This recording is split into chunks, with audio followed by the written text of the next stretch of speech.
Film Sikandar को release होकर 1 हफ्ता हो गया है और ये फिल्म सुपर डुपर डिसास्टर हो गई है।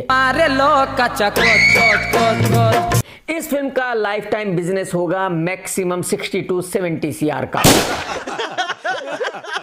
आप सभी जानते हैं कि ये फिल्म संडे को रिलीज हुई थी। यही वजह है कि फ्राइडे और सैटरडे इस फिल्म के पहले वीक में ही आता है। बात तो सही है। तो छठे दिन फ्राइडे को इस फिल्म ने बिजनेस किया सिर्फ 2 करोड़ रुपए का। तेल लगा के 7वें दिन सैटरडे को इस फिल्म ने बिजनेस किया 2.75 CR का, यानी कि 2.25 करोड़ रुपए का। Oh, no! पिछले 5 दिन का जो भी बिजनेस दिया हो निर्माताओं ने, क्या मतलब? लेकिन छठे दिन का बिजनेस क्या है और 7वें दिन का बिजनेस क्या है, ये देखकर आप अंदाजा लगा सकते हैं कि इस फिल्म का रियल बिजनेस क्या है। अरे बाप रे, ये तो धोती खोल रहा है। हकीकत ये है कि इस फिल्म का फर्स्ट वीक का बिजनेस जो रियल बिजनेस है, रियल बिजनेस, क्योंकि जाहिर सी बात है बहुत सारे टिकट्स खरीदे गए, फ्री में बांटे गए, बहुत सारी बुकिंग फेक दिखाई गई और आप सभी जानते हैं कि बहुत सारे टिकट्स ऑफर में भी बेचे गए, यानी कि बाय 1 गेट 1 फ्री वगैरह वगैरह। तो अगर ये सब कुछ माइनस कर दिया जाए और रियल बिजनेस देखा जाए तो इस फिल्म का पहले वीक का बिजनेस होगा तकरीबन 50 करोड़ रुपए और आगे मैक्सिमम 15 से 20 करोड़ रुपए और कमा सकती है। कैसे? उसकी वजह यह है कि कमिंग फ्राइडे को सनी देओल की फिल्म जाट रिलीज हो रही है। जिस दिन ये फिल्म रिलीज होगी उस दिन सिकंदर को सभी थिएटर से उतार दिया जाएगा। नो। उसके बाद सिकंदर किसी भी थिएटर में आपको नजर नहीं आएगी। इसका मतलब ये हुआ कि इस फिल्म का थिएट्रिकल लाइफ टाइम बिजनेस होगा मैक्सिमम 70 CR का। बात तो सही है। 70 CR का मतलब ये हुआ कि निर्माता को शेयर मिलेगा मैक्सिमम 30 CR का। कैसे? तो ये बिजनेस देखकर बहुत सारे लोग ये समझ रहे हैं कि शायद सलमान खान को इस फिल्म में नुकसान होगा। जो बाकी के प्रोड्यूसर थे सलमान के साथ उनको भी नुकसान होगा। ऐसा बिल्कुल नहीं है। उसकी वजह यह है कि फिल्म के रिलीज होने से पहले ही सलमान खान कई लोगों को मामू बना चुका था।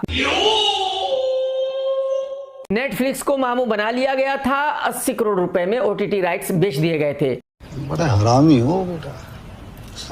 जी को भी मामू बना लिया गया था। सैटेलाइट राइट्स 70 CR में बिके थे और म्यूजिक का कम से कम मिला होगा 20 करोड़ रुपए, यानी कि 90 करोड़ रुपए आएंगे जी से। अगले दिन अपने मोहल्ले में ऐश्वर्या आई। तो अगर ये सब बिजनेस कैलकुलेट किया जाए तो इस फिल्म की रिकवरी हो जाएगी तकरीबन 200 करोड़ रुपए की। और फिल्म कितने में बनी होगी? आप लोगों ने अगर फिल्म देखी है तो कहां फिल्म में खर्चा है? फिल्म ज्यादा से ज्यादा बनी होगी 100 करोड़ रुपए में, तो 100 करोड़ रुपए आगे बचते हैं।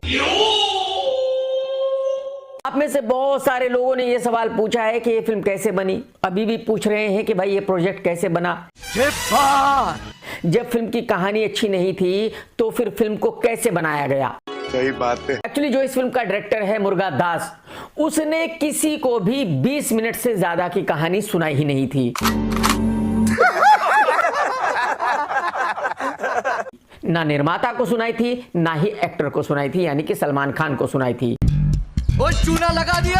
और मुर्गा दास ये ऑफिशियली कह चुका है कि भाई मैंने 20 मिनट की कहानी सलमान को सुनाई थी। अरे बड़े खतरनाक लोग हैं। चलो ठीक है, सलमान की समझ में कहानी वगैरह आती नहीं है, उसको इतना पता नहीं है, तो उसने 20 मिनट की कहानी सुनकर ही हामी भर दी होगी।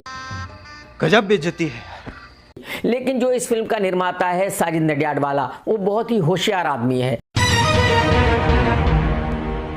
तो उसने 20 मिनट की कहानी सुनकर हामी कैसे भर दी थी इस फिल्म को बनाने के लिए? बोलो बोलो, टेल टेल। तो इसको जानने के लिए आपको सलमान की लास्ट फिल्म पर जाना पड़ेगा, जिसका नाम था किसी का भाई किसी की जान। नो।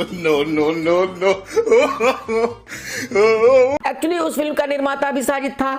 सलमान और साजिद के बीच में कुछ कहा सुनी हो गई थी। साजिद ने सलमान से कहा था कि भाई ठीक है, ये फिल्म आप बना लो, जो इस पर मेरा तकरीबन 25 करोड़ रुपया लगा है वो आगे मैं कभी किसी फिल्म में एडजस्ट कर लूंगा। वाह। तो उस फिल्म को सलमान ने खुद प्रोड्यूस किया था और वो 25 करोड़ रुपए साजिद भाई के बाकी थे। तेल लगा के। जो लोग बॉलीवुड के बिजनेस को जानते हैं उनको पता है कि अगर साजिद भाई का कहीं 25 करोड़ रुपए था तो वो कैश तो कभी आने वाला नहीं था। नहीं। जाहिर सी बात है, अगर कोई फिल्म बनेगी तो उसमें 25 करोड़ एडजस्ट होंगे, नहीं तो नहीं, पैसे गए।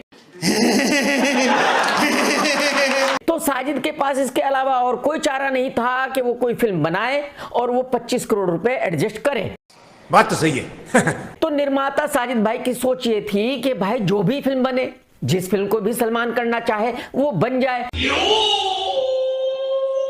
तो जैसे ही सलमान ने मुर्गा दास की 30 मिनट की कहानी सुनी और उसने कहा कि मैं इस फिल्म को कर रहा हूं, वैसे ही साजिद भाई ने बोला कि भाई डन, फिल्म को बनाते हैं।